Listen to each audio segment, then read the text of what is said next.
Vasistha continued. Hearing the young ascetic Vasudeva mourning the fate of his previous body, time or death intervened and said to Sukra, time or death said, O son of Bhrgu, abandon this body of yours and re-enter your other body, even as a king re-enters his kingdom. With that other body of Sukra, once again engage yourself in penance, and then become the spiritual preceptor of the demons. At the end of the epoch, you will give up that body, never to have become embodied again.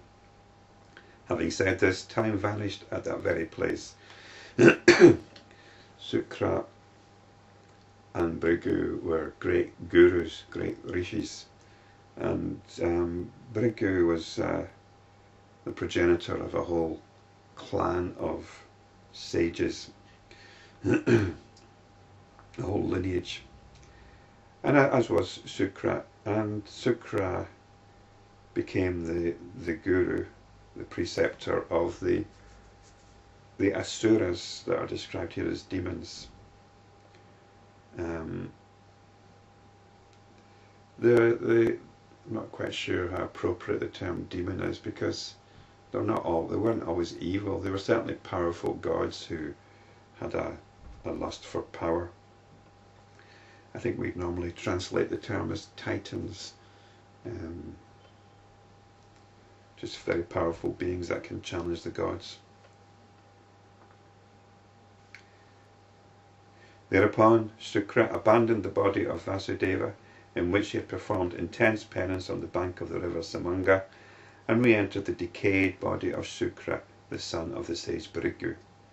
At that very moment, the body of Vasudeva fell down like an uprooted tree and became a corpse. The sage Bhrgu sprinkled the body of Sukra with the holy water from his own water pot, uttering sacred hymns which had the power to revive that body, clothing it with flesh, etc. Instantly that body became youthful and radiant as it was before. Sukra got up from the meditative posture, and seeing his father, the sage Bhrgu, standing in front of him, fell prostrate at his feet. Bhrgu was delighted to see his son, thus resurrected from the dead, and fondly embraced him, smiling happily all the while. The feeling of affection at the thought, "This is my son," overcame even the sage Bhrgu. This is natural as long as there is body consciousness. Both of them rejoiced at this happy reunion. And as I was pointing out before, even though at times the Yoga Vasistha almost seems to dismiss family relationships as accidental delusions, in this chapter and the previous one, it's talking about how natural it is to experience various things while you're embodied, like pain. And now we've got family relationships and also joy and the whole gamut of human life. We don't cut ourselves off from that, but we observe our attitude to it. We don't get caught up in it. We don't forget ourselves. But we get on with it. We engage without self-forgetfulness. Both Bhrgu and Sukra then performed the funeral rites of the body of the Brahmana boy Vasudeva, for thus do the men of wisdom honour social customs and traditions. Both of them then shone with the radiance of the sun and the moon.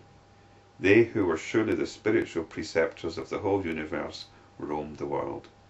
Established firmly in the knowledge of the self, they remained unmoved by the changes that took place in the time and in the environment. In course of time, Sukra became the spiritual preceptor of the demons, and his father Bhrgu became one of the sages of highest wisdom.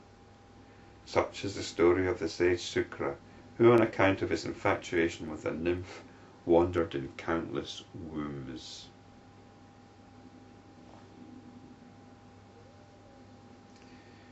It's just a completely irrelevant aside, but the sage Bhrgu is felt down to the present day. He's supposed to have written 5 million horoscopes, and there's supposed to be a library in India of these horoscopes written on ancient palm leaves. And apparently you can go and get your horoscope as it was written down by the sage Bhrgu, because only he knew exactly who would be looking for these horoscopes, so he wrote down only people that would be looking for them, which is great stuff, isn't it? And if you're really into horoscopes, then you'd probably want one, but then we're not bothered about horoscopes here.